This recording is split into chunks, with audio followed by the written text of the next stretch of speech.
Thursday Night Football on Fox Sports.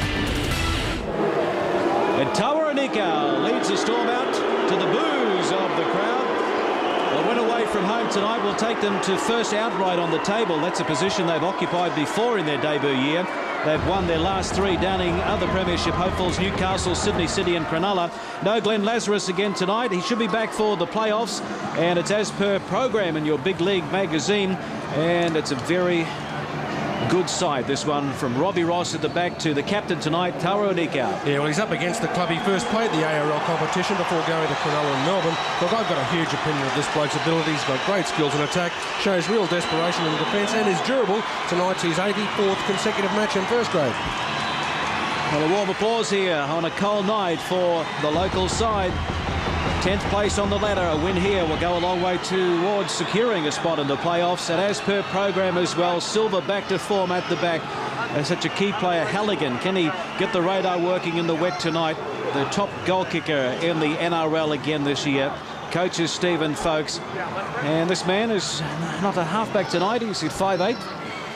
Yeah, well, a couple of seasons ago, he was regarded as rugby league's new discovery, who was destined to wear the green and gold. But the Bulldogs' inconsistent form and injuries haven't allowed him to display his best. But I think with Ricky Stewart Belmore bound next year, perhaps Polamaunta may have to perform to survive.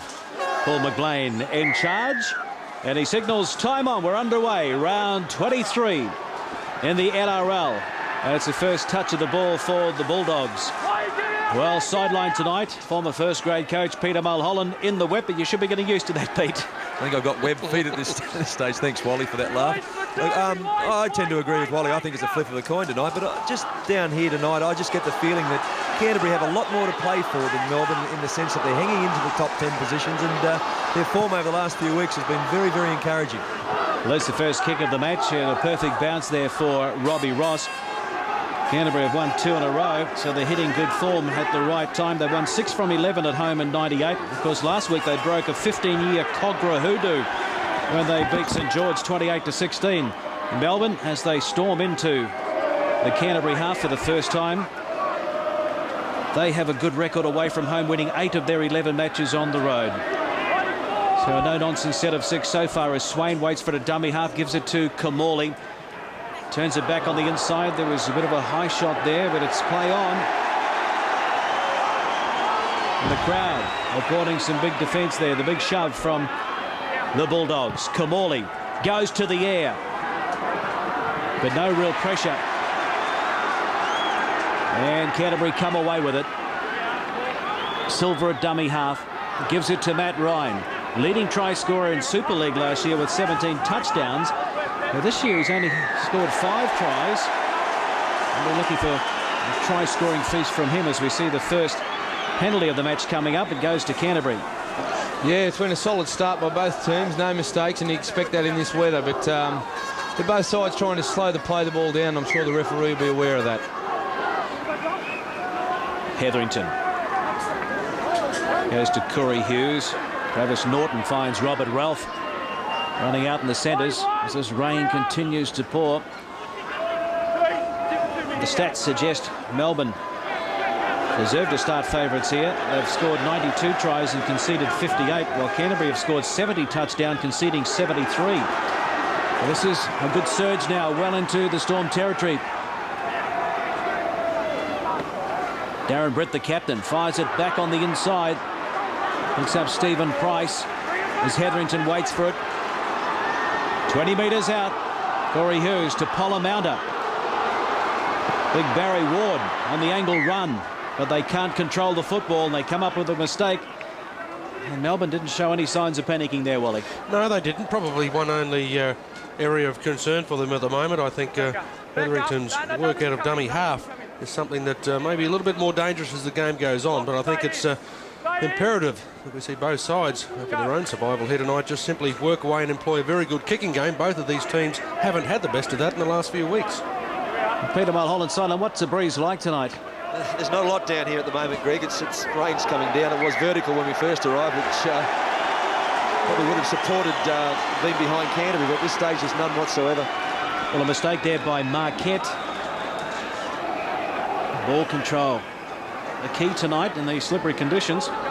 So this is a great opportunity for the Canterbury Bulldogs to mount some more pressure. Polamatta across field. Inside it goes to Matty Ryan. Got away from the outstretched arm of Hill, and now he's knocked it on. Well, is this signs of things to come? Yeah, it could be. You know, in these conditions, the coach would be stressing to his players to control the ball and work good field position. Just get here kick, especially early in the game. And at the moment, both teams are guilty of making elementary mistakes. This time it's Kamali feeding the scrum. The Melbourne Storm halfback. And Bell. He's taken about 15 from halfway. Front rower, Ben Warty. One of a few former Bulldogs in the Melbourne Storm side tonight. Nikau, now that was forward. The touch judge gave McLean the call. We've seen it so often this year from the Melbourne Storm. Those passes, the first receiver is very flat. Yeah, the coaches like to get their players to hit the advantage line, but sometimes, and especially in these conditions, it's not a good idea. So Corey Hughes puts it in and takes it out, gives it to Polamatta. This is Willie Talau. Picked up and driven into the turf. Travis Norton. Driven back in the tackle from Rorty.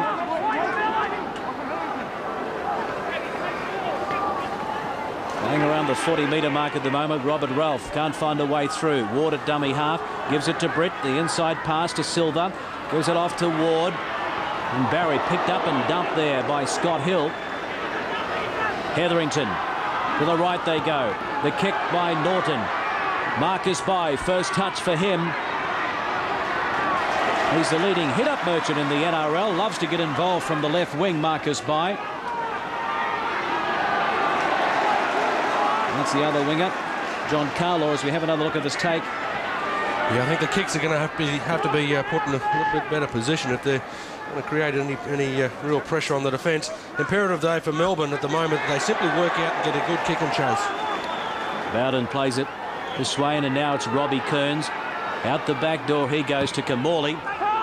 Nobody at the back for Canterbury, so Halligan being turned around and sent back, but the bounce is a good one and into touch. And that'll be a feed to Melbourne. The referee was screaming out, touch, touch. I'm not sure whether the Canterbury players were aware of that as the ball was in flight. So it is a feed into the scrum for Melbourne. A great opportunity for them here. So one of the Canterbury players got the hand to it. Halligan couldn't do anything about it, though. The bounce beat him. 0-0 the score. And Kamali feeds the scrum. Gives it to Hill.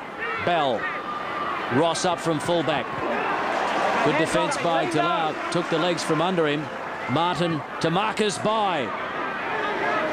Up towards the 10-metre mark. So real pressure on the Canterbury defensive line for the first time in the match. Rorty. Off to Kearns. Kearns, Silva to beat. He's dropped it over the goal line. So a try goes begging. In these slippery conditions, it had 4 points written all over it. Kearns couldn't control it. Well, just got to the last line there. I'll tell you what, you can give a huge pat on the back to Rod Silva, as much as it looked like it was just an accident. But I think pretty much you can just see the right arm there coming underneath the ball to strip that out. Yeah, it was a good effort there by Silva. He knew he had to do something to try and stop the ball. A let off for Canterbury. Pete Mulholland, that's the trademark of this Melbourne side. They're very good at getting into the opposition red zone, and on so many occasions they go on with the job. Yeah, they usually punish you down. That's a great ball from Rorty too to put Kearns in. I think they just expect him to hit it up, and it was a little short ball. Darren Britt didn't adjust, and while he said, Silva did a magnificent job. So the kick by Canterbury, they're out of their territory. Good bounce for Robbie Ross, and he can run it back to 10 metres from halfway. Gives it to Martin. They're inside Canterbury territory again. Good field position to start the set of 6. Marcus Bai wants to get involved again. Straight ahead he goes. Two of them throw him into this turf and mud mixture here tonight at Belmore. Kearns controls the football this time, and they're back on the 30, Melbourne. Rorty straight ahead. Played mainly lower grades for the Bulldogs last year. Made the most of his opportunities in first grade down south this year. And Nikau about 15 metres out from the line. Kamali goes to the air. Bit of pressure on Halligan. It's been taken there by the Storm, though. They can't control it again. So this will be the handover on the final tackle. Could have gone either way again. The pillar's a little slippery tonight. Yeah, he's put into perfect position. Pretty well controlled originally by Carlo. You've got to pay a fair bit of credit on that occasion to Halligan. Also, Matthew Ryan was a guy that provided pretty good support for him. So still 0-0 here tonight. The completion rate at this stage, 50% for Canterbury, 50% for Melbourne.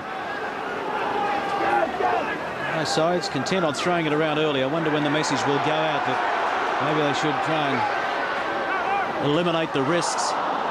That time a knock on again. It goes against Canterbury. Well, unusual to see them. It's pretty good work for originally to be able to get the ball to that side of the field, but they still had another 2 tackles left.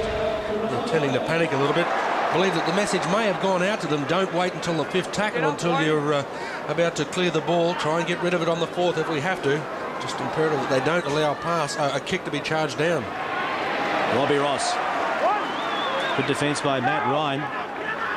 So this is Carlaw now. Over the top was Price underneath Polamaunta. Swain at dummy half. Robbie Kearns. Cemented in the front row now. In the absence of Lazarus and also Howe. Wide they go to the touch judge. Well, I don't know what happened over there, but Russell Bowden didn't pick by up at all. Gee, the move itself was very well constructed. They put Canterbury's defence out. Going wayward, Marcus Bai, I think, realising that a 4-point opportunity was more a little bit towards the touch judge than himself. This is the first clash between these two clubs, and I guess we should spare a thought for Peter Moore, the Bullfrog sons-in-laws, are rival coaches tonight. He'll be supporting Canterbury, he tells me, like he always does. But I reckon a draw will probably go down well in his household tonight. Peter Moore, of course, the former chief executive of Canterbury. Greg, the first of the interchanges too. Troy Stone just comes on now for Canterbury, and I think we've seen plenty of that tonight. Polamaunta, a half break there that got him inside Melbourne territory. Corey Hughes with the kick. Right down the throat of Robbie Ross back in his own 10-metre mark. Links up with Martin. And Tony Martin is taken over on the far side by Travis Norton. Here's Marcus Bai. Possession. Canterbury 56% in their own half. Canterbury, even though they've been dominating possession, they've been parked inside their own 50 for more than Melbourne. Here's Ben Rorty. A couple of metres from halfway. Swain. Now the final tackle. And Kamali, the playmaker. Low trajectory kick, and the bounce, a good one. Well picked up by Darren Halligan. And Halligan returns it to the 10-metre mark. 0-0 the score.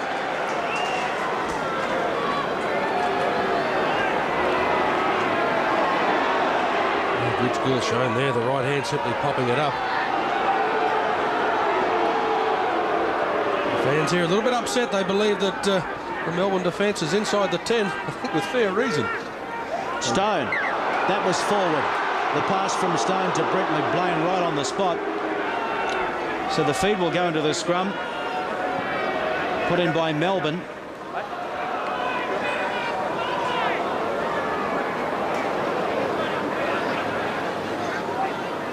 Coming up to the 13th minute mark.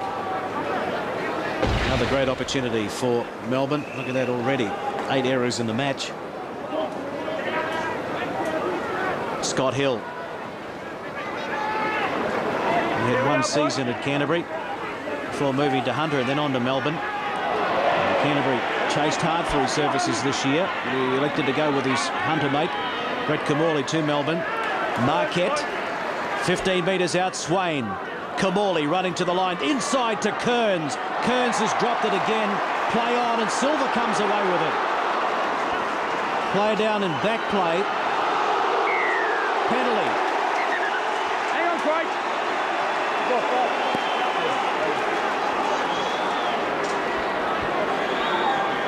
Now Kamali is still down in back play. Was he taken out after the kick? Well, he angled himself across field and went down. Certainly hit the floor pretty hard. The trainer's showing a little bit of concern for him. He's got held well after that. I think we might see Guy will go back to fullback. Robbie Ross, he's such a versatile player. I think he may be the man to take over at 5'8", or perhaps even push Tony Martin in one spot. We may even be hearing a bit more of that tackle too, Wally. Polamatta finds touch on this broadcast side. 0-0 the score. Stone straight into them. Going straight into Nikau and Bell in the end. Price left it behind. Picked up by Bowden. He gives it away to Hill. Just a couple of metres inside Canterbury territory. It's been good defence by the Storm. They certainly get off their line quick, and when they've got someone held in the tackle, there's always a bloke driving the legs, picking up a leg and make sure they can't get any more leg drive. Ross, Robbie Kearns. Swain waits for it at acting half. Rorty, inside pass to Marquette.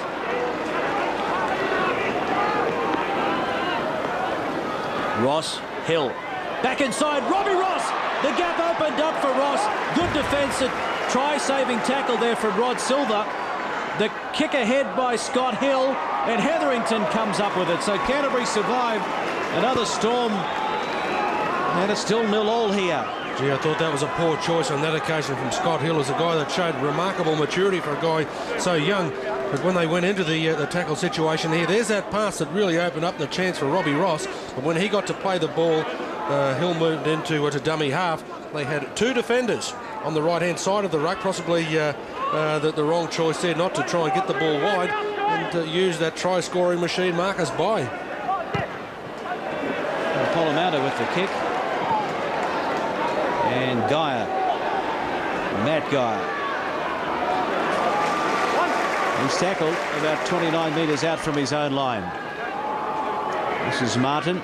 He took the long trip to Melbourne. He comes from Gladstone in Queensland and went via London. Talk about going via the Cape. He's a good player. The thing I like most about Melbourne is when their forwards struggle to get back from the kick, there's plenty of willing workers of their backs to get in and have a go. Nikau couldn't offload the pass. The defence had him wrapped up. Daniel Frame, 14. Back it goes now to Hill. Then the kicking now that Kamali is off the field. And Silver. Crossfield. He played almost in front of the uprights, 19 metres out from his own line. This is Gavin Lester. You notice Leicester hasn't had much to do tonight, especially with the kicking game. Melbourne aiming all their kicks at Halligan. I think that'll continue for most of the night. Stone, Polamatta, claimed immediately by Bell. Also, Wayne Evans in 15. Well, they can't control the pass again. Uncharacteristic for Britt, really. Just on Wayne Evans there too, Greg. He's watched Darren Britt. He's had a bit of a shock with his hands tonight, the old Edgar. But Wayne Evans has been a very, very big impact player for Melbourne in the last 3 or 4 weeks, and it'll be interesting tonight to see if his little flop backs work in this wet weather. Geyer up from fullback, taken by Polamatta and also Silver. Here's Evans now. They've been in pretty good position this match so far, Melbourne, but they've failed to come up with any points. 17.5 minutes gone to the short side. Nikau gives it back to Daniel Frame. And I think it was Polamatta that copped an accidental knock there. A little slow to get to his feet. There's the kick from Hill. Picked up by Lester. In goal. Can he get out of there? No, he can't. That's a good chase by the Melbourne Storm. They'll get another crack at them here. Yeah, two very good chases. Well weighted the kick. Robbie Ross was one of them that followed it through. Pretty well returned. As well, Gavin Lester doing his bit, but I don't think he's seen the ball all night long, hardly. Two good chases coming through. Now we get the opportunity. And not the easiest drop kick in the world in the wet.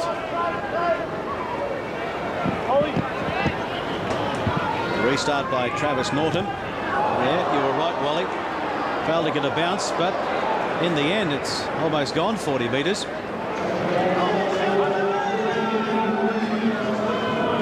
Swain gives it off to Kearns. Taken by Britt, but allowed to offload. Wayne Evans. They've got some numbers over there, but the pass has gone to ground. Play on as Martin plays it now. Evans.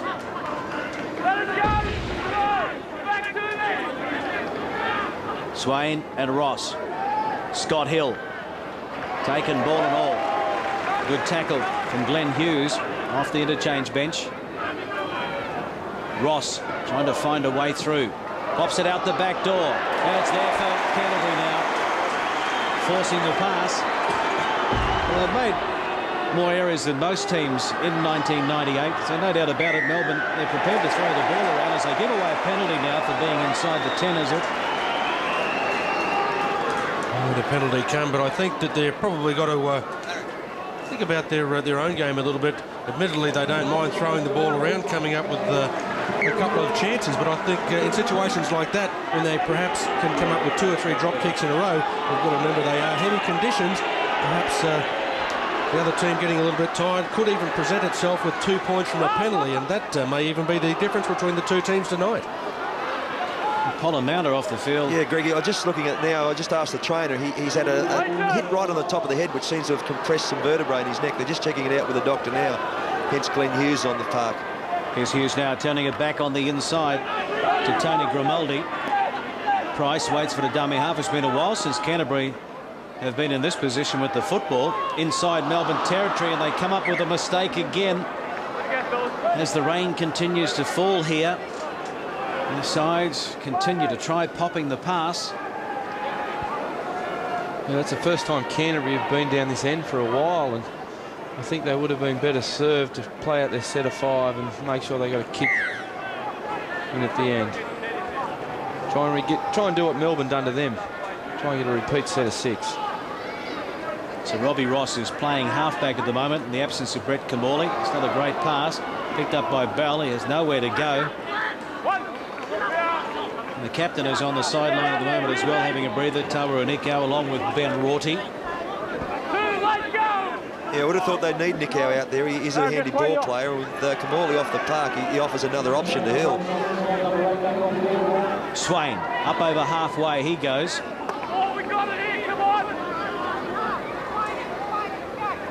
Evans. Williams, a dummy half. Danny Williams. So most of the bench players have been out there making an appearance. Silva needs to make some sort of impact to try and get out of there. Gave it off to Lester, and Lester did well. It was a bit risky in these conditions to be passing in goal, but they're still only about a half a metre in the field of play. Now Barry Ward tries to do something about it. Well, I pat him on the back for being confident. I wasn't sure whether it was the right choice to make in the wet conditions. Turned out for the best. Hetherington to Travis Norton. That's a big punt by Norton over the head of Matt Gowan.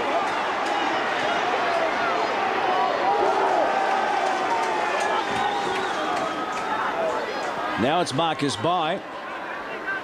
He went straight into Troy Stone. Carlaw in from the wing. 10 from halfway. Nikau back out there after a breather. Got a great ball away to Bowden. Well, the referee saying. He lost control of the football. The scrum will pack down. Canterbury will get the feed into it. Yeah, I don't think the referee had any idea what went on that occasion. He was turning around, having a look at as he's bringing him out to caution him over. Well, he's got nothing to whinge about. He simply got up to play it. What you called him, all right? I can say it again, but between us, we made the call. If you don't want to respect the call, you get off. Fair enough. And Evans blowing up there about the touch judge. You heard the message. Respect the officials or off you go. You would have to listen carefully. Wayne Evans doesn't talk much, so he must have had a big mouthful, I reckon. Silver a dummy half, looking for some runners. Willie Talau. That's a good strong run by the young Kiwi. Marcus Bai. Just reminding him that he's over on that side of the field. Olamouda still on the bench. Barry Ward back to Hetherington. Travis Norton. So Olamouda ready to come back into this match. There's the kick ahead. Carlaw had to turn and just nudges it over the touchline. Good pressure by Canterbury in the end. Very few opportunities they've had down this end of the football field. You just see that he was thinking, well, is this ball going to go over the touchline or not? Decided that he was going to play safely. Corey Hughes to his brother Glenn Hughes. Inside, Willie Talau taken by Bell, and also Nikau came across in cover from the scrum. 10 metres out, 0-0 the score. Straight ahead they go, and that's David Thompson. He's made an impact coming off the interchange bench this year for Canterbury. Grimaldi out the back door to Lau. They're standing flat-footed. Now it's Troy Stone who tries to get some go-forward happening. 9 metres out. Glenn Hughes waits for it at acting half. Ward, short ball. They've left it behind. Nikau says thank you. And the Storm come up with a 10 out from their own line. All the pressure taken away now. Melbourne probably have got to appreciate being let off. Pretty good tackle coming in there as well. The edge of the ruck really is looking to be Canterbury's best weapon. They're looking fragile on there in any era, Melbourne. It's just on that edge of the ruck. Yeah, both sides like to play that two-forward pass. Two forwards go on the line and a short offload, trying to catch the edge of the defence on both sides, not coming up. Warty, he loses it. It's being picked up now by Thompson. Canterbury have it 5 metres inside the Storm territory. Come on now!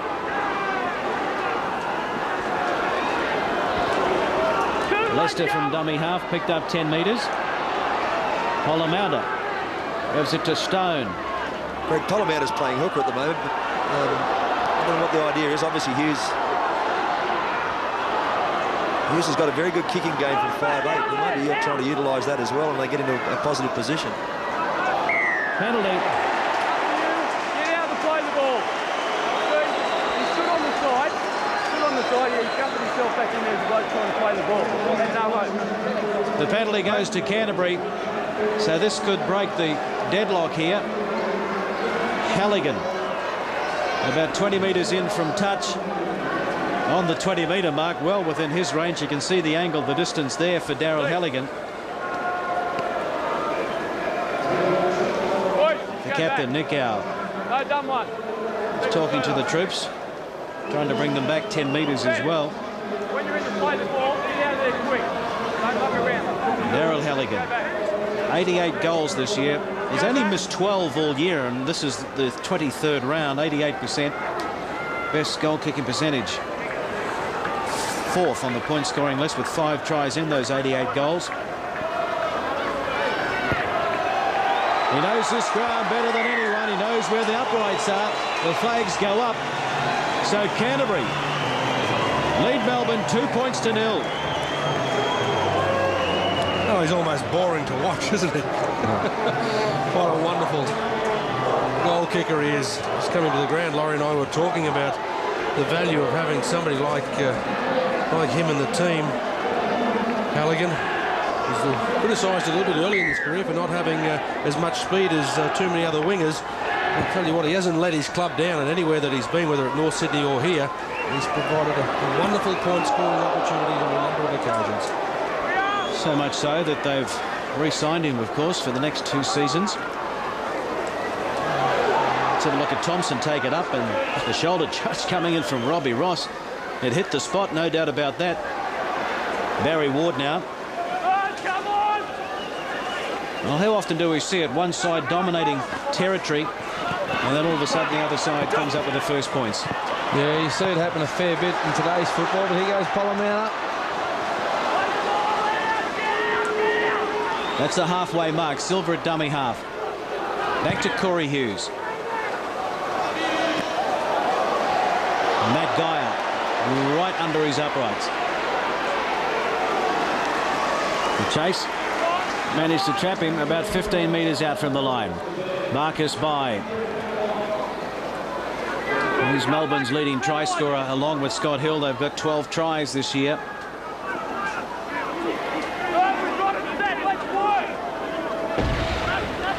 Completion rate, even Stevens there. And both sides making some mistakes in the wet. Now it's Scott Hill. Throws the dummy. 15 from halfway. Wayne Evans.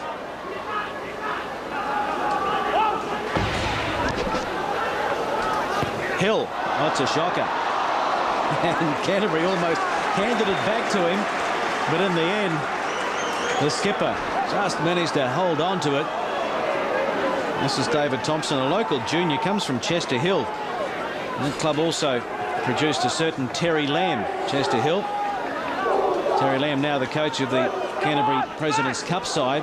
They lost to the Sydney City Roosters, but they're almost certain to win the minor premiership, the Canterbury President's Cup side, under the coaching of Lamb. And what about this chase? Yeah, Matt Geyer really couldn't do much about that. So they're looking a little more confident now, Canterbury. So that's the advantage of an onside chase there, Gregory, with you know, Glenn Hughes again with a great kick in. I mean, this is what they should be doing all night. It's just getting, as Laurie said, to tackle 5 and put it in for a refund. An interesting drop kick coming up as well. You can see the value of a good clear and kick game. The last one, of course, from the Storm made around about 5 or 6 metres and put them under real pressure. Well, this is good field position again for Canterbury. Inside the Storm red zone. Grimaldi. 15 metres out. They lead by 2 points to 0, the Doggies. Corey Hughes missed out a couple of players. Went to the right. It's popped out the back door, picked up by Thompson. Polomount. To the short side they go. Talau got away from one. Can't get away from Marcus Bai. Also over there was Ben Rorty. Polomount, dummy half again. Norton to Britt. Straight ahead goes the captain. He'll have to take the tackle.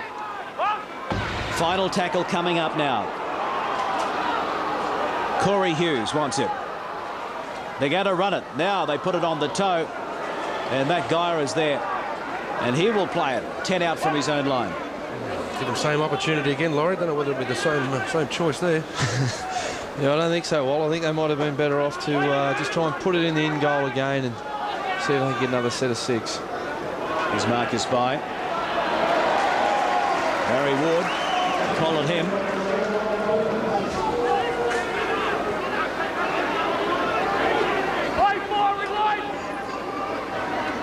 Bell plays it to Williams, and now Marquette, taken by Thompson, but got it off and got it away to Rorty. He couldn't control the pass, and so Canterbury have it again. 22 metres out. Thompson. Now it's Price, taken by Kearns and Rorty, but he offloads. Knock back, play on. Lucky break there for Canterbury. Rod Silver thrown into the turf by Kearns. Polomount. Barry Ward charging onto it.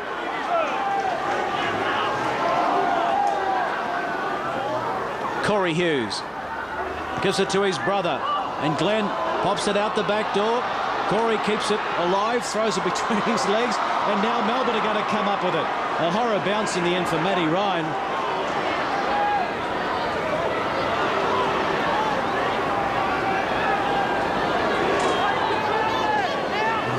Well, it's stacked on the middle, isn't it? Throw it back and hope somebody's going to be able to get there. They've got to remember that they've only got 7 or 8 minutes to go till half-time. If they can continue to keep Melbourne parked at this end of the football field, it could create even more points for them. You've got to remember, one simple penalty is almost a guaranteed 2 points via the boot of Halligan. Well, they keep it alive, Melbourne now. And Robbie Ross taken from behind by Travis Norton. Martin. Back it goes to Scott Hill. He goes to the air. Halligan waits for it. Halligan takes it about 1 metre out from his own line. Well, again, they target Halligan's wing, and he was up to the task again. He's virtually looking into half a flood coming down into his eyes at the same time. Obviously had the windscreen wipers on, took it very well. Possession at the moment is being dominated by Canterbury in their own half. Well, it's 50-50. Nothing in this one at Belmore. We've got a real arm wrestle here, 2-0 to Canterbury. And the tackles, well, Canterbury have only made one more. As far as missed tackles go, Melbourne have fallen off 9, and that's got to be some sort of a worrying statistic for the coach, Chris Anderson. But early days yet. Well, I think we've seen in the last 2 times that the Bulldogs have cleared the ball what their plan should be for the second half. Travis Norton, he's kicked 2 absolute monsters. They've gone around about 60 metres with a hit with a wet ball and tough conditions. Gee, that's really a shining light for them come second half.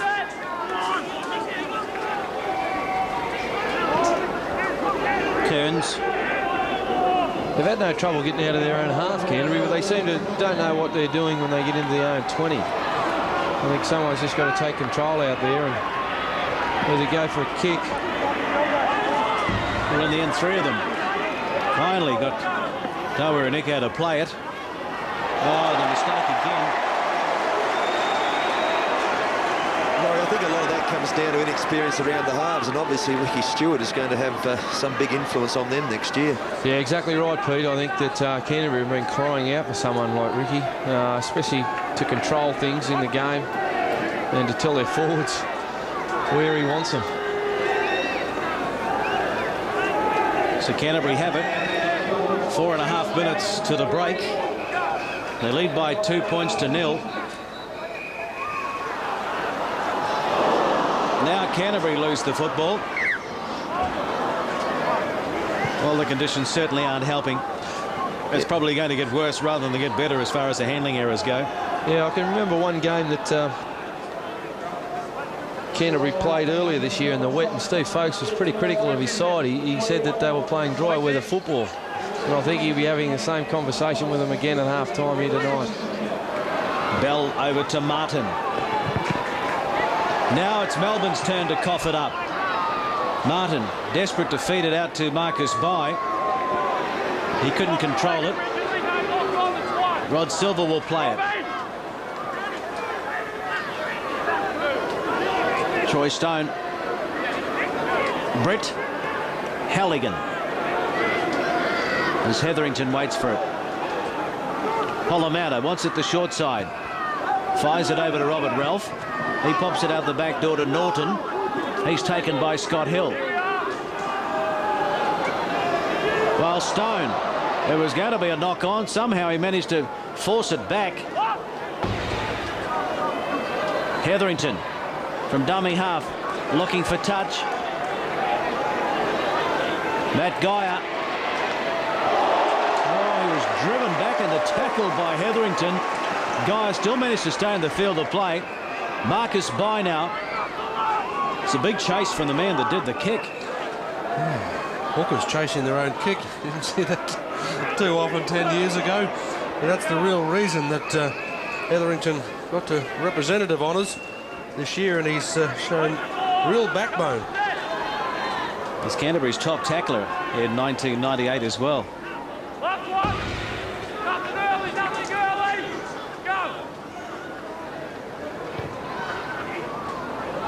Scott Hill. Right down the throat of Daryl Halligan. 35 metres out from his own line. Matthew Ryan. Crossfield he goes, got the Fen going, but he's going backwards. Lester.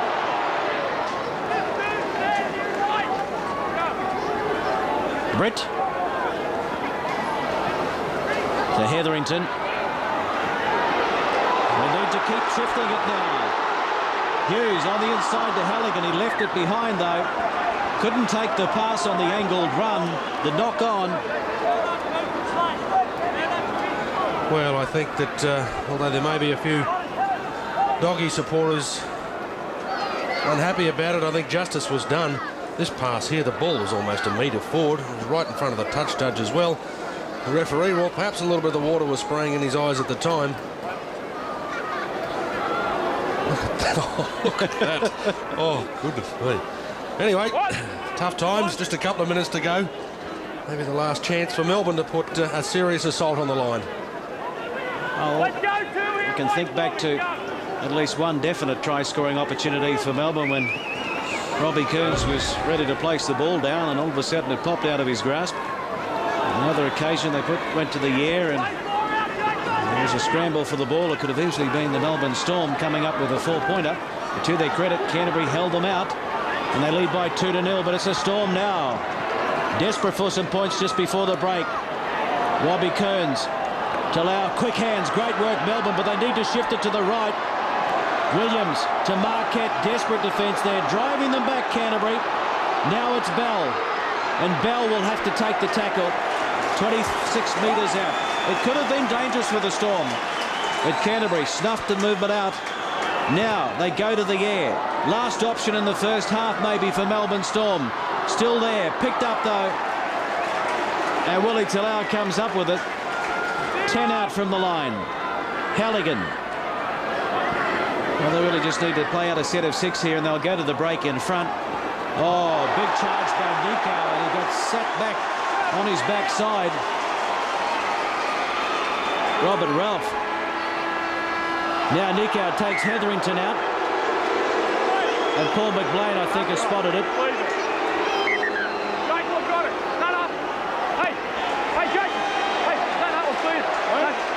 I'm aggressive. Just leave it at that, okay? Yep.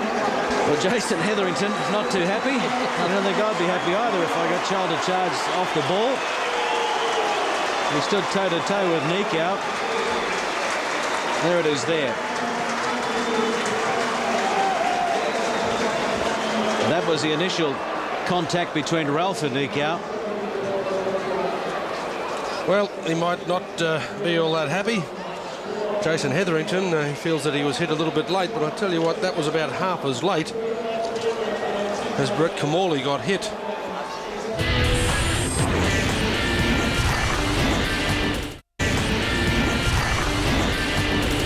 We're back in the driving rain at Belmore. It's getting heavier.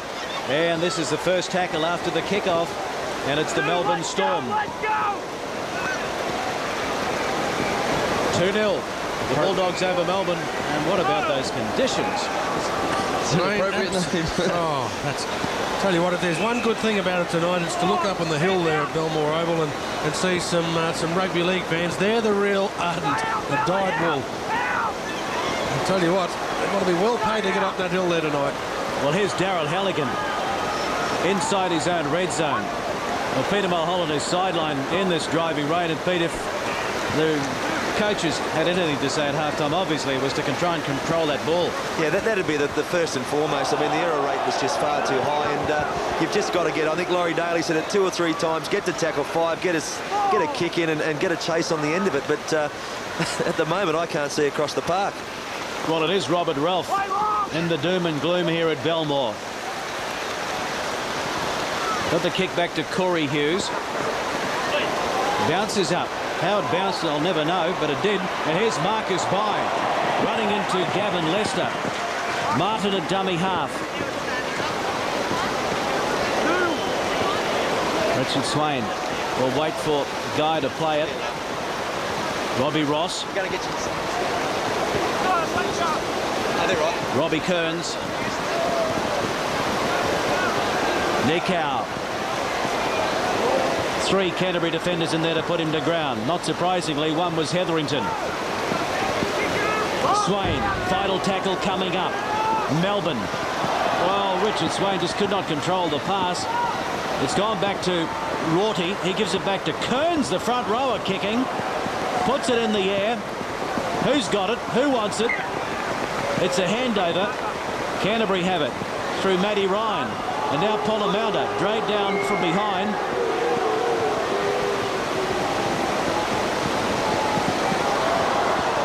It's time for a swim. We'll get rid of the shirt. Ralph taken by Rorty. Got it back to Hetherington. He'll take the tackle. Brett.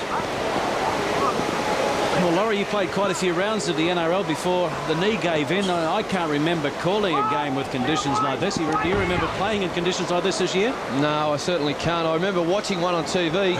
Parramatta and Canterbury, actually at Belmore Oval a few weeks ago.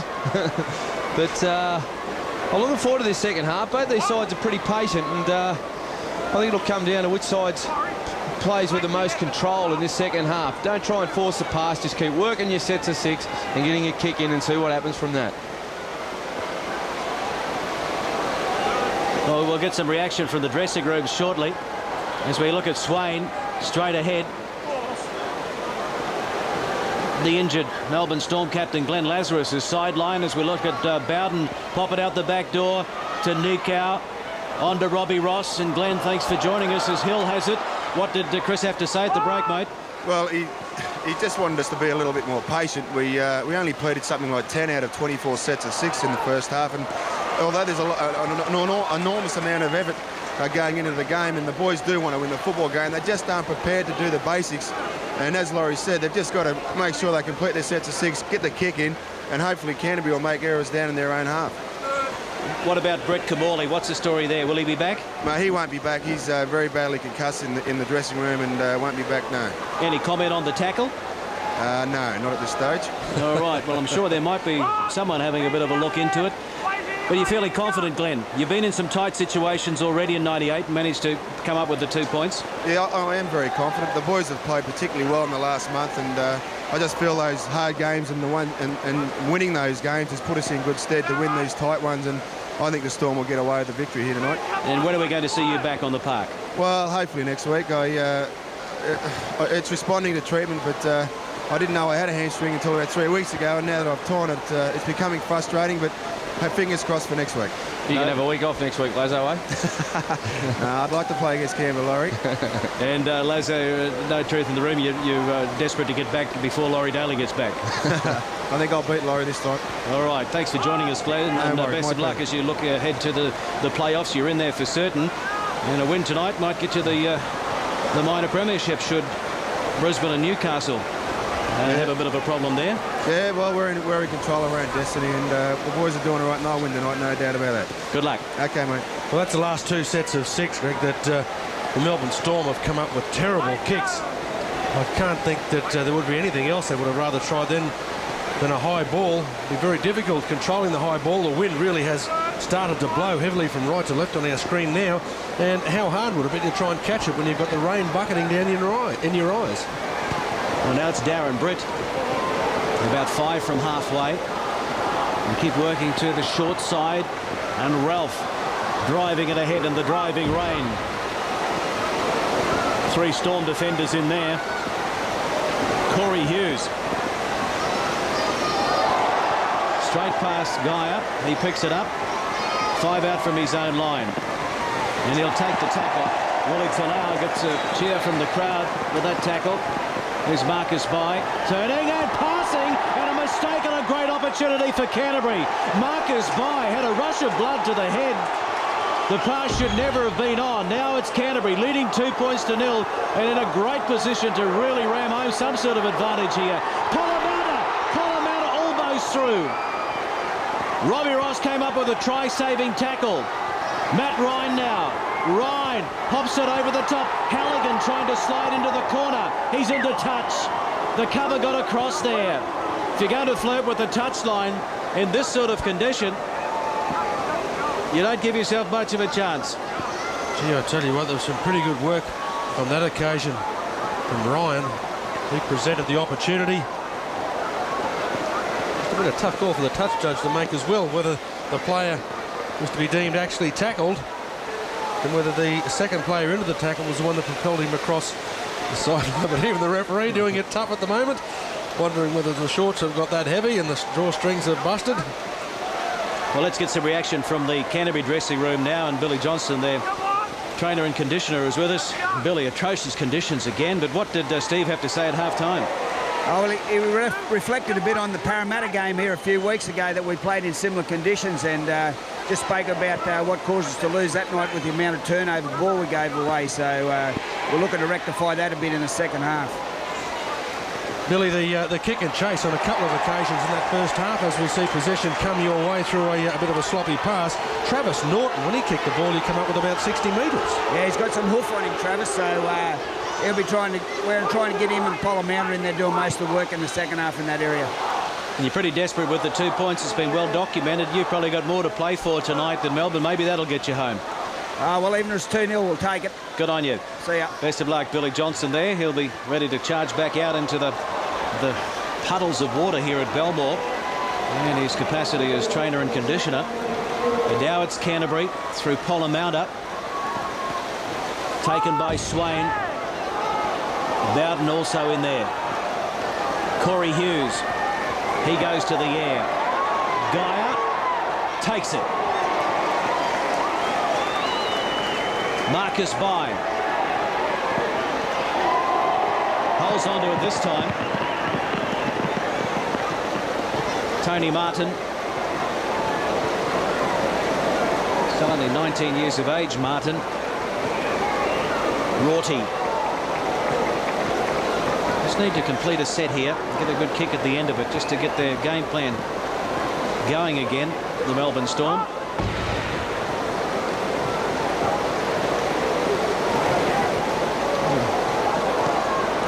Scott Hill. Is that better? Did pretty well on that occasion. I think that's the first real good clear that they come up with. 6 chases as well. Starting to show a little bit of grunt now. And now the pressure is on Canterbury to make sure they control this football inside their own red zone. And he almost knocked it on. Just standing there. I think both sides would be well advised to shorten up their defence. Both sides like to play short balls just on the edge of the ruck. I don't think they're going to spread the ball tonight, so I think it'd be an advantage if you compressed your defence a little bit in this condition tonight. Hetherington. Run into the turf by Scott Hill.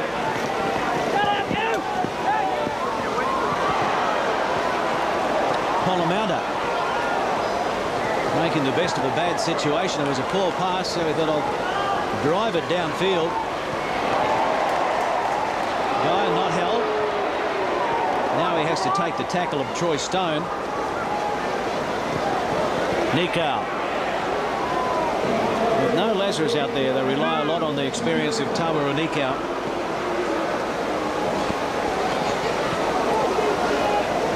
Robbie Kearns prepared to throw the ball around. Scott Hill.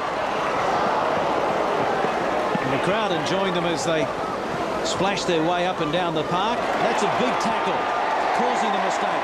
Great defence from Willie Talau. Robbie, come on, go.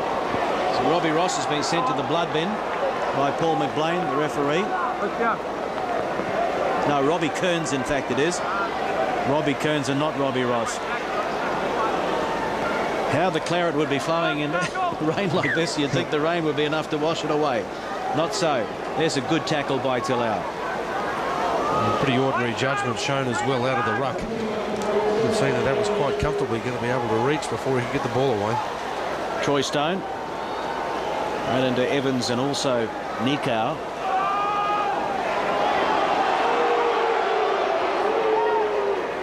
Polamatta.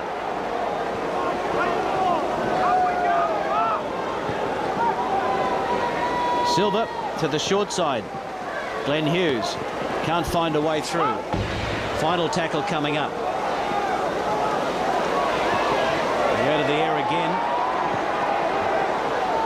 It's not going to reach the fullback. It's there for who? The Melbourne Storm dive on it and claim it.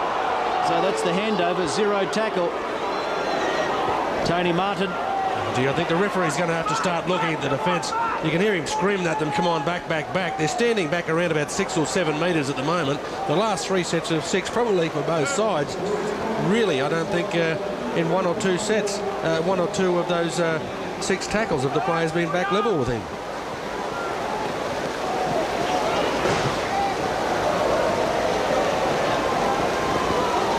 Robbie Ross, he can't find a way through. Line breaks are hard to come by tonight in these conditions. That's a kick from Swain. Rod Silver has it. 9 out from his own line. Chase is good. Silver beat one.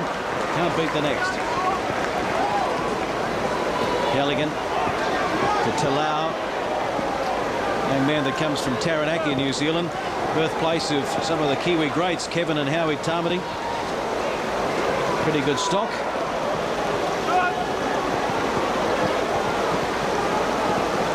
Now it's Britt. Polomauta. Corey Hughes.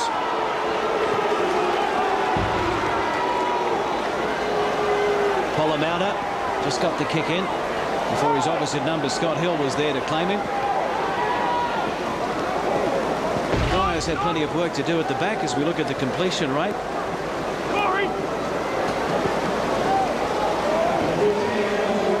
John Carlo.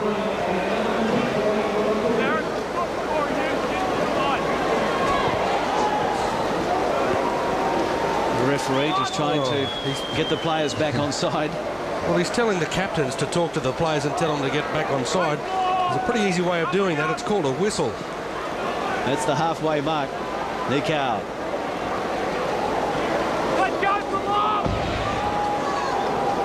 Final tackle coming up.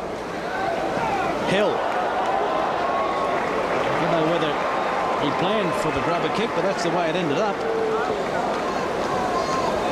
They put themselves under a lot of pressure too. Look, this kick now with a good chase, I think it was young Stephen Price, but why wouldn't you, with a wind behind you, perhaps look to kick one earlier? Well, I agree with that, mate. I think their kicking game all night has been terrible. It's not far above shocking, but they've got to remember that to score points, have got to be down this end of the field. So we come back to the fact that Kamali's not on there. Silva, good run by the Canterbury fullback. Melbourne missing their halfback through injury. They're having trouble rearranging the game plan as this ball is going to sit up in the in-goal area, and Martin can't get out of there. Well, it just stopped dead. What a top spin. I don't know why the referee blew his whistle. There's the ball coming up. Terrific work on the inside. Rod Silver, very elusive in the slippery conditions, even more so. But now the doggies with the chance. There's the clever kick and chase. Perhaps the referee thought that this here may have been a little bit of a shepherd, and that's the reason why he blew the whistle. Just a fraction early, but we've seen one drop kick from here. This time the ball bounces just a little bit higher, 40 metres out, the doggies to go on the attack. Through Robert Ralph. Beat a couple. The Storm falling off some tackles.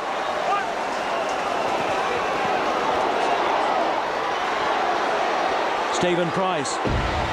Rod Silver, he looks very dangerous here, especially with the Canterbury forwards offloading in the middle of the ruck. Polomauta to the left, they go through Corey Hughes. Now Troy Stone. Can't offload, takes the tackle 10 metres out. Canterbury lead by 2 points to 0. Ralph. As Polomauta waits for it. Gives it to Corey Hughes. Dummied on the inside. Went to the line himself, the way through. Now who wants it? It's been picked up now by the Melbourne Storm. That's good work. Trapping it with his foot first of all. With Scott Hill. Marcus by. Well, good work. He just simply dropped the foot out.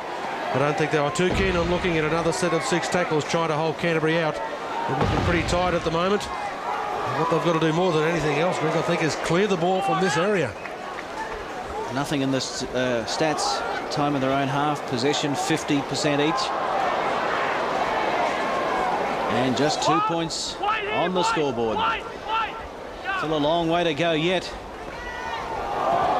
Whoever comes up with the 2 points would have deserved it tonight in these trying conditions.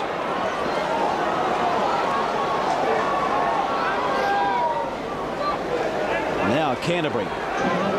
They need to control it inside their red zone. Matt Ryan. Away from a couple before he loses the footing. He'll play it in front of the uprights, or just to the left of the uprights, 15 metres out. Barry Ward. We're getting very close to that touch line. Stone. Nikau launching himself at him.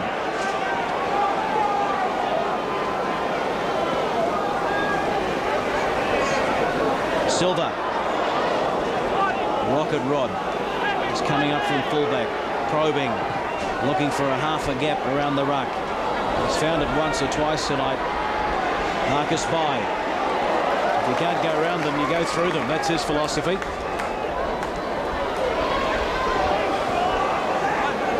That guy up from fullback. It's Robbie Kearns.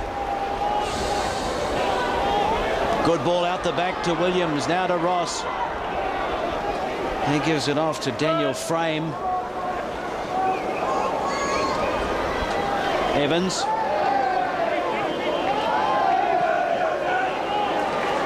Driven back in the tackle. Nikau. Inside pass.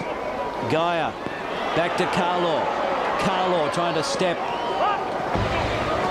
Taken by Ryan. Scott Hill goes to the air. Over towards Leicester's wing.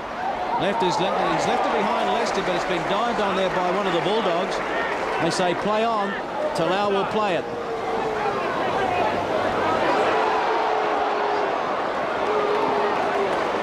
And Leicester 20 metres out from his own line. Talau.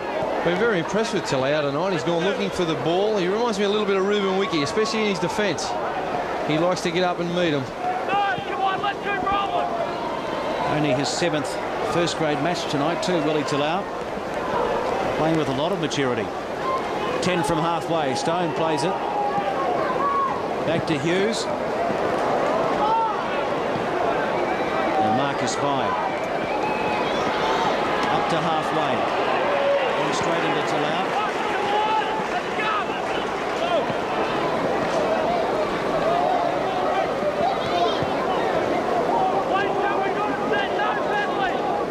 Is Matt Geyer, not frightened to get up and mix it from fullback. Robbie Kearns. Nikau. Short ball to Evans. Crowd thought it was forward, play on, line ball. But now they've lost it, Melbourne. Hey, Corey, I'm in charge of that. It wasn't, it was flat. Okay, leave it. Yeah, very unusual again. I don't think there was too much problem with the pass. It went very flat. The boos of the Belmore boys probably inspiring the home team, but once again the referee had no idea where the ball was. He was getting up to play the ball, but we've got to be on his side a little bit. Perhaps it was beneath about 3 foot of that water that was laying next to the body. Grimaldi.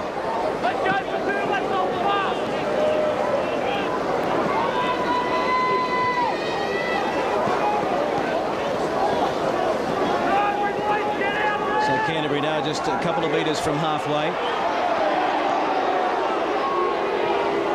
Barry Ward. Picked up and thrown into the turf. The referee will want to say something about this. Just go away. Robbie Ross. Scott. Listen. The guy will call him straight over. I don't know if there's a hand in the crutch or anything. We'll have the penalty. We're going to have a look at it and I'll put it on report. Right?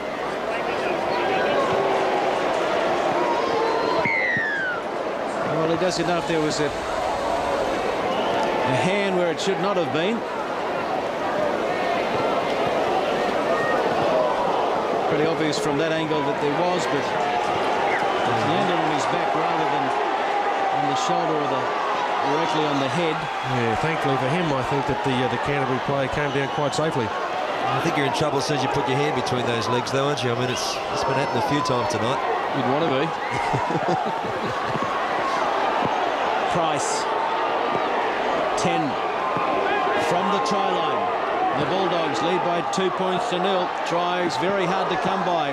The rain has eased a little bit. The field is still waterlogged. And it's Canterbury switching the play. Polamatta thought he spotted a gap. It soon closed, though. A try here will go a long way to maybe sealing this one and a possible spot in the playoffs for the Bulldogs. There's someone just got a little bit of magic that could spark something here. Matty Ryan to Stone, back to Silva. Rod Silva across field, claimed there by Robbie Kearns. As Price waits for it at dummy half, it's a final tackle coming up. They go to the ground, picked up by Polamatta. He slides across, brilliant try. The Bulldogs are in, the first try of the match. Oh, great wet weather football. Polamatta dropped it onto the toe, picked it up and slid in under the black dot. 6 points to 0. Canterbury over Melbourne. And that's the try that's going to seal the match, I think, for the Doggies. Yeah, good work, Craig Polamatta. The ball pulls up. Great hands to pick it up and slides over. Hope he had his mouth closed there. What a mouthful. I don't think he'd care, Pete, as long as he got the ball down. It was a great effort to pick it up, though. I mean, Certainly was. Fantastic skills under the conditions. You could just see how important that penalty was on the fourth tackle just a few moments ago. Instead of waiting for a fifth tackle bomb, the Melbourne Storm, as Halligan slots another simple two-pointer, find themselves battling 6. Yeah, exactly right. Wally, the ball just stopped exactly dead on the spot. But again, full credit to the way this guy has picked the ball up. It's absolutely superb skills, and over for the swan dive through. You teach that over in Perth, Pete? No, not that, mate. Actually, I've seen rain like this over there, though. Well, the restart now for the Melbourne Storm. They've got it all ahead of them now. 16 minutes remaining in the match. Canterbury leading by 8 points to 0. Canterbury in a battle with teams like Illawarra and Cronulla and Manly to try and get into that top 10. And if we look ahead to next week, the final round of the NRL, the minor premiership, Canterbury have to travel away to play Illawarra at Wynn Stadium. Next week, Melbourne are at home taking on Laurie Daly's Canberra side. Melbourne well and truly locked into the top 6. They'll have 2 lives in the playoffs. A win for Canberra next week, Laurie, might give you 2 lives in the playoffs. So a lot hinging on the next 7 days. But that's next week. Let's get through this one. What's the game plan now, Laurie, if you're out there directing Melbourne around the park? What you have to really do, mate, is not to panic at this stage. You just got to make sure you complete your set, get a kick down the other end, and hopefully try and force a mistake out of Canterbury. At this stage, that's all you can do.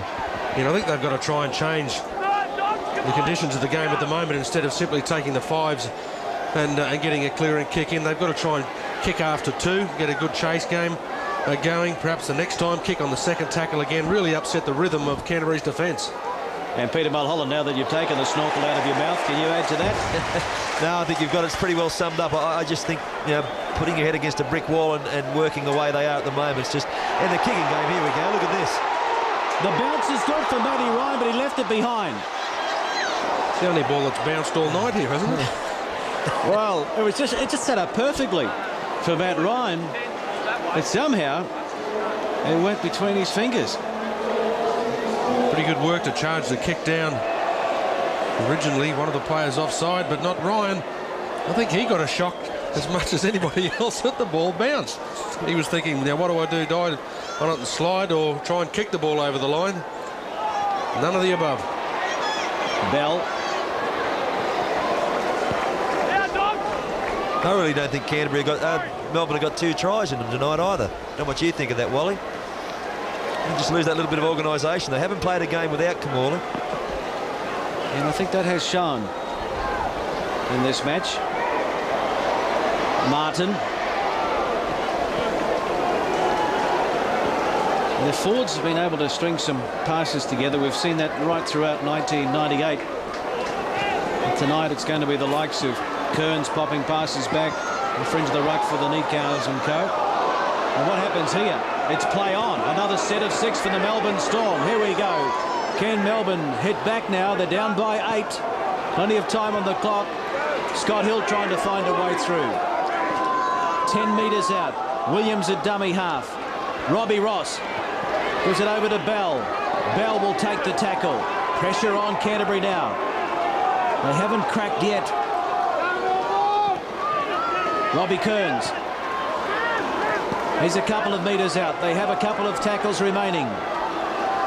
Swain. Scott Hill. Knocked down. They've got another set of 6.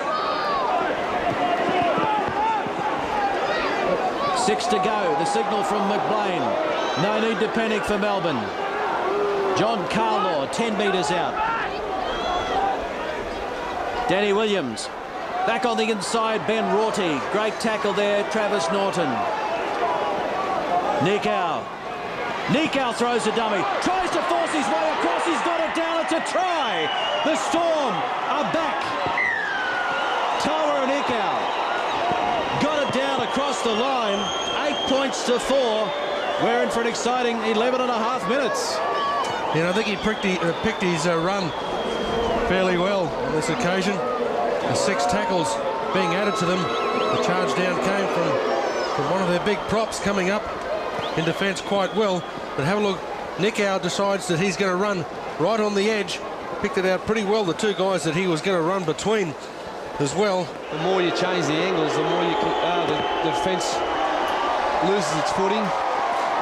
And it's pretty hard to defend if you've got angle changes on you. Well, the conversion attempt unsuccessful. 4 points in it. Canterbury 8, Melbourne 4. Coming up to the 70th minute. Canterbury won't be in too much of a hurry to get a quick restart. Nicow, the try scorer. That's a couple of times tonight, isn't it, that we've seen when 6 tackle count has been restarted by the referee from an infringement. The team, given the extra set of 6, have gone on and posted points. Ross to Rorty. Marcus Bai at dummy half. Hasn't had too many attacking opportunities tonight, Marcus Bai. In fact, I think you could say that about all 34 who've taken part in this match.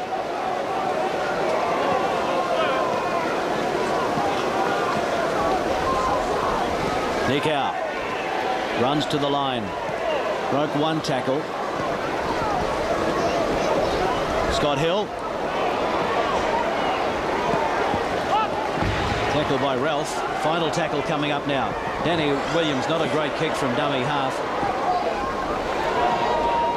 It was on the previous tackle that Scott Hill was deemed to be the kicker. He couldn't get a decent one away. That was good work from Canterbury there, Greg, to put pressure on Hill on that tackle form. Troy Stone.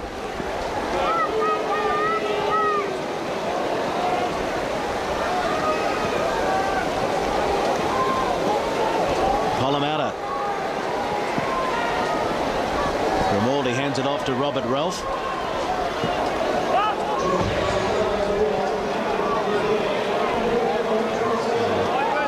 Corey Hughes. Just nudging it down into that corner. Marcus Bai. Knock back. And almost back to the 10-metre mark. Martin gives it off to Robbie Ross. Taken by Stephen Price. This is Frame.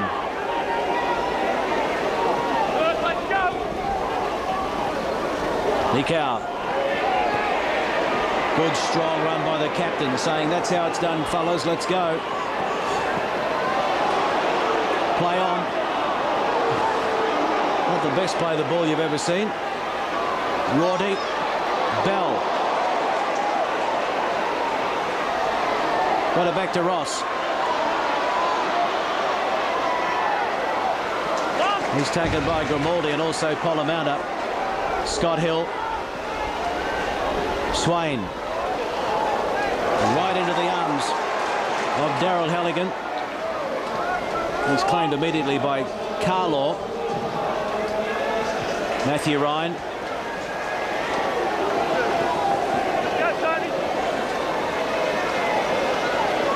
Talau. 10 from halfway. Thompson. They've really aimed their kicking game down at Daryl Halligan tonight, but he's as safe as a bank. I think he might get better serve trying out the young fella on the other side, Lester. See if he can come up with some mistakes. Corey Hughes spotted half a gap. It soon closed though. Now Polamaunda runs to the line before kicking over the top of Carlaw.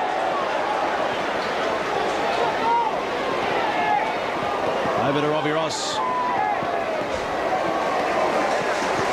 So Canterbury content of playing the game down in Melbourne's territory.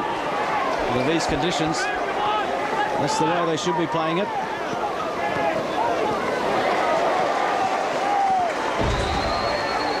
Melbourne 48% in their own half.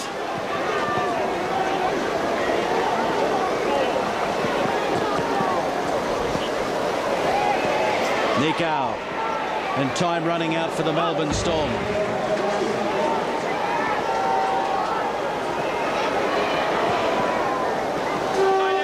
Scott Hill picks the gap pretty well between Halligan and Silva.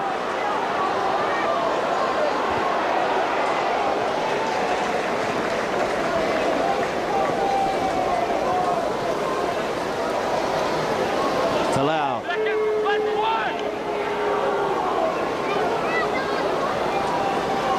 Britt.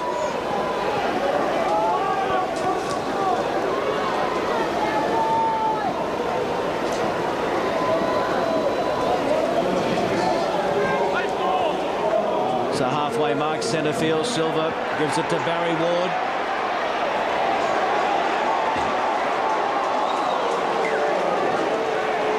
And Canterbury knock on, and so Melbourne will get the feed into the scrum. 10 from halfway. Simply go down and just see that he worked extremely well. The cow was the guy that came over the top to try and wrap him up in the tackle, forcing it. This is where they've got a pretty good chance, though, to try and construct an attacking raid.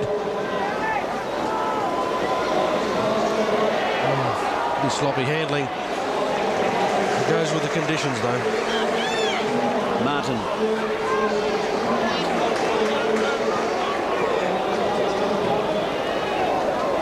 Robbie Kern straight ahead.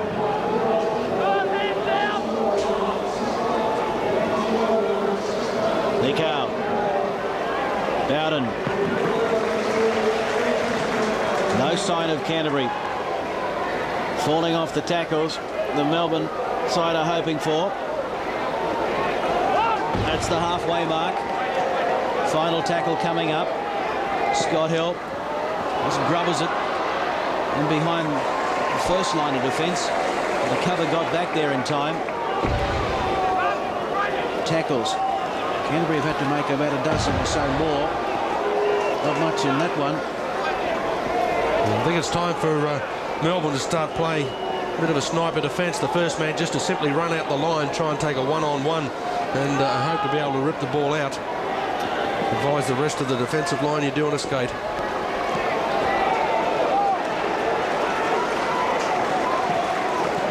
Thompson will play it. A few metres from halfway. Grimaldi. Barry Ward.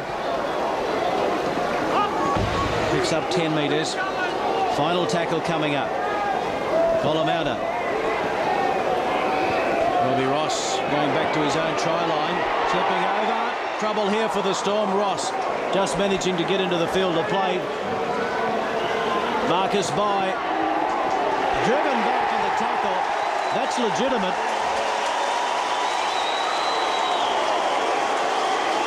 Just couldn't get the studs to grip in goal. I'll tell you what, it was a good quick sprint up too. He just managed to catch the ball. They've done very well. And Melbourne have got to try and come up with something attacking from there. I thought they might have tried to get the ball back. So that's Glenn Hughes. They lead by 4, 8 points to 4. Canterbury desperate for 2 points to try and get their way into that top 10. They started the round in the top 10, but they're not safe for a spot in the playoffs. The 2 points here will go a long way to securing it, especially if they can beat Illawarra in their final match in round 24 at Wynn Stadium.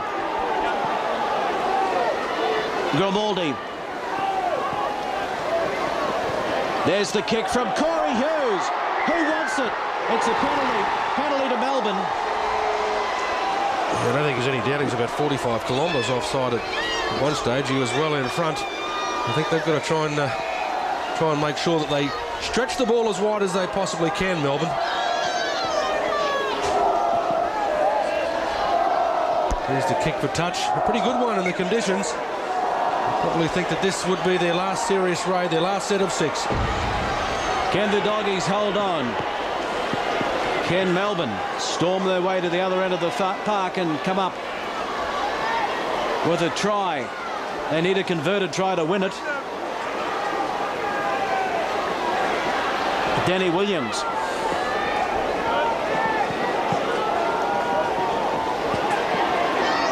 Nikau scored 1 try.